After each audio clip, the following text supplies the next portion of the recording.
akan menjelaskan mengenai pencegahan dan penanggulangan penyakit COVID-19. Sebelumnya, sasaran utama epidemiologi adalah untuk mencegah dan menanggulangi suatu penyakit dalam masyarakat. Nah, pencegahan tersebut merupakan mengambil tindakan terlebih dahulu sebelum adanya kejadian. Dalam mengambil langkah-langkah untuk pencegahan, data-data haruslah didasarkan pada keterangan yang bersumber dari hasil analisis penelitian epidemiologi. Berikut merupakan tahapan atau langkah-langkah untuk mencegah dan menanggulangi penyakit COVID-19. Itu ada pencegahan tingkat primer, tingkat sekunder, dan tingkat tersier. Assalamualaikum warahmatullahi wabarakatuh. Perkenalkan, nama saya Ita Priyatin. Kami dari Prodi S1 Kesehatan Masyarakat tingkat 2 semester 3.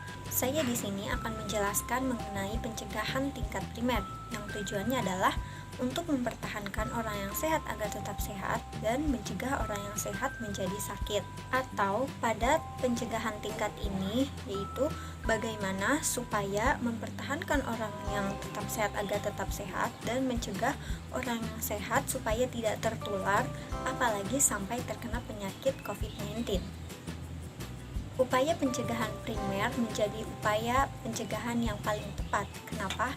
Karena sampai saat ini belumlah ada vaksin ataupun obat yang sangat efektif untuk menyembuhkan penyakit COVID-19. Pencegahan primer dapat dilakukan dengan dua cara. Pertama, ada health promotion atau promosi kesehatan. Biasa disebut sebagai perlindungan yang paling umum, yaitu meningkatkan peranan kesehatan perorangan dan masyarakat secara optimal, seperti mengadakan pendidikan kesehatan, yaitu penyuluhan-penyuluhan kepada masyarakat mengenai pencegahan pada COVID-19, pemasangan spanduk ataupun space iklan di jalan, penyebaran pamflet-pamflet atau leaflet-leaflet kepada masyarakat, pola makan dengan gizi yang seimbang seperti mengkonsumsi buah dan sayuran yang cukup kualitas dan kuantitasnya, olahraga yang teratur, istirahat yang cukup, penyemprotan disinfektan, dan lain sebagainya. Kedua, ada specific protection atau perlindungan khusus, biasa juga disebut sebagai kekebalan buatan, yaitu perlindungan agar orang-orang atau kelompok yang berisiko tersebut dapat bertahan dari serangan penyakit yang mengincarnya, seperti membiasakan memakai masker, menerapkan etika batuk, mencuci tangan dengan sabun secara rutin, menjaga jarak atau social distancing, dan vaksinasi, serta menghindari kontak langsung tanpa pelindung dengan hewan liar ataupun dengan orang yang sudah terkena infeksi. Perkenalkan, nama saya Khalif Rahmawan, mahasiswa S1 Kesehatan Masyarakat tingkat 2 semester 3.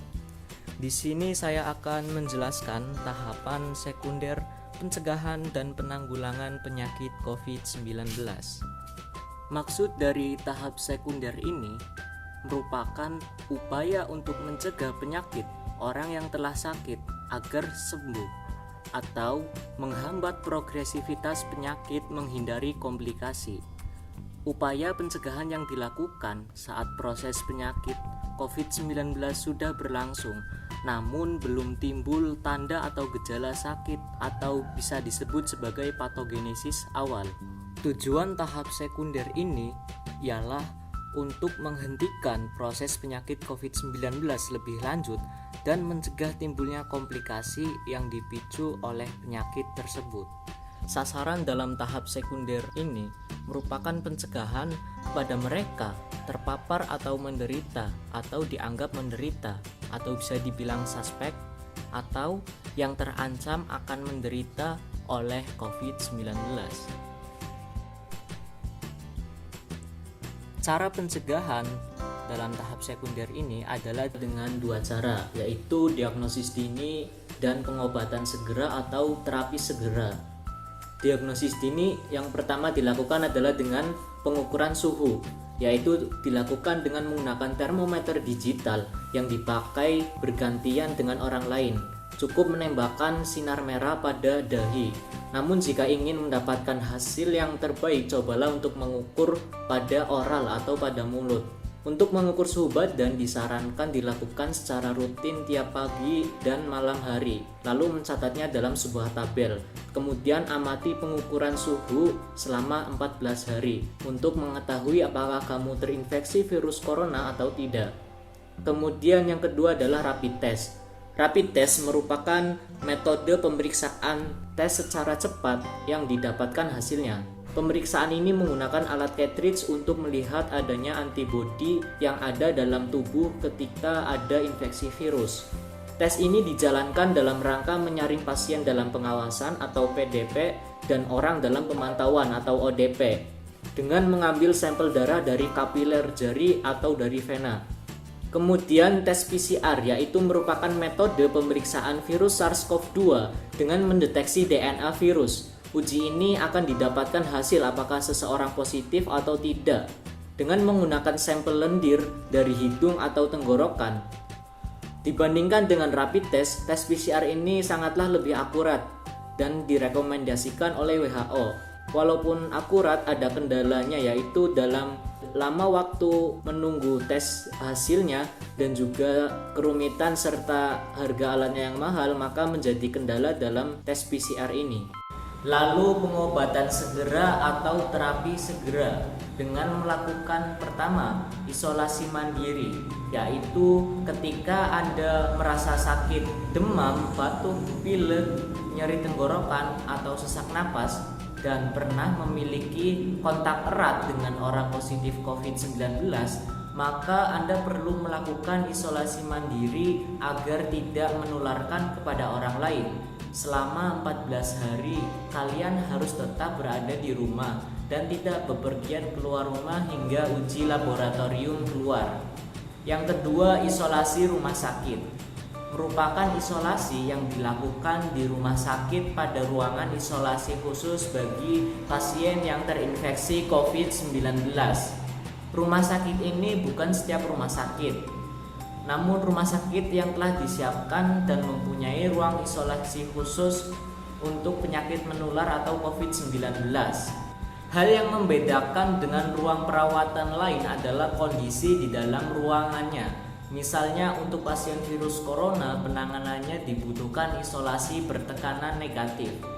Pasien di ruangan ini juga tidak bisa sembarangan dijenguk, bahkan sebisa mungkin dihindari untuk dijenguk, demi mencegah baik si pasien atau penjenguk terkontaminasi atau mengkontaminasi virus.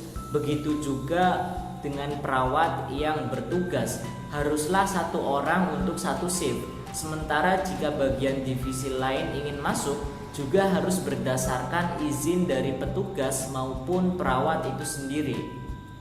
Yang ketiga, terapi terhadap tanda dan gejala COVID-19.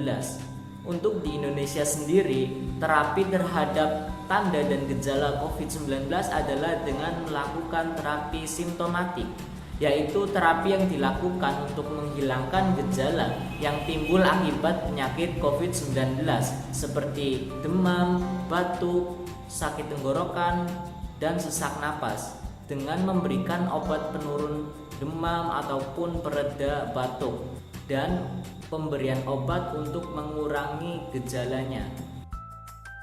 Saya akan menjelaskan tentang pencegahan tersier. Sasaran pencegahannya adalah penderita penyakit tertentu dengan tujuan untuk mencegah jangan sampai mengalami kecacatan atau kelainan permanen, atau mencegah untuk bertambah parahnya suatu penyakit. Intensifikasi pengobatan pada COVID-19 sampai hasil swab test negatif dilakukan dengan cara sebagai berikut. Yang pertama adalah isolasi mandiri atau mendapatkan perawatan di ruang isolasi COVID-19 selama 14 hari. Isolasi mandiri diperbolehkan apabila positif COVID-19 ini tidak mempunyai gejala atau gejala ringan saja, tetapi masih diharuskan untuk melakukan konsultasi kesehatan secara online. Selama berada di ruangan isolasi, pasien positif COVID-19 ini akan menjalani serangkaian pemeriksaan untuk memastikan kondisi kesehatannya secara menyeluruh. Pemeriksaan pun rutin dilakukan. Sementara untuk kasus yang lebih parah atau disertai dengan gejala penyakit lainnya, dokter biasanya akan melakukan pemantauan intensif, termasuk memberi terapi infus dan oksigen tambahan. memberikan obat peredam demam dan nyeri yang aman dan sesuai kondisi penderita, dukungan makanan yang sehat agar meningkatkan daya tahan tubuh, dan mempercepat proses penyembuhan. Dan yang terakhir, setelah melakukan isolasi dan merasa kondisinya sudah membaik, dilakukan swab test sampai hasilnya negatif. Biasanya swab test ini dilakukan 2 kali. Pada pencegahan tersier ini terdapat 3 rehabilitasi. Yang pertama, rehabilitasi fisik. Pasien dengan gejala ringan umumnya akan sembuh sempurna. Namun pada pasien yang bergejala berat seringkali sembuh dengan meninggalkan kecacatan struktur paru-paru dan penurunan fungsi paru-paru, sehingga harus diberikan tambahan rehabilitasi untuk menguatkan otot-otot pernapasan dengan bantuan alat threshold inspiratory muscle training dan latihan ketahanan untuk meningkatkan stamina dan daya tahan tubuh. Yang kedua, rehabilitasi sosial. Pemberian dukungan moral dari keluarga dan orang terdekat untuk kembali menjalankan aktivitas seperti semula dan dapat bersosialisasi dengan masyarakat dengan lebih percaya diri. Yang ketiga, rehabilitasi fisik. Menumbuhkan motivasi untuk diri sendiri agar bisa kembali bersemangat dengan cara menjaga pikiran agar tetap rileks dan bahagia. Lakukan kegiatan yang disukai. Dukungan orang sekitar sangat berpengaruh untuk mengembalikan semangatnya.